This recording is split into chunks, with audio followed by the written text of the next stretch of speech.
Hello guys, this is Seagull. They have long pointed wings and a strong sharp beak, which helps them catch fish and other food. They are known for their adaptability, often scavenging in urban areas as well. Seagulls, or Laridae, are a family of birds commonly found near coastal areas. Seagulls are also famous for their distinctive call and their ability to fly long distances. They tend to live in colonies and can be found all over the world, especially in places near water.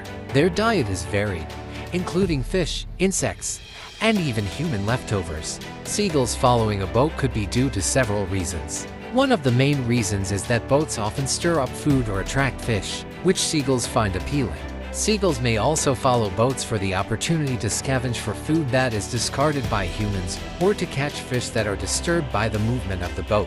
Additionally, seagulls are opportunistic feeders, so they often follow boats in search of easy meals.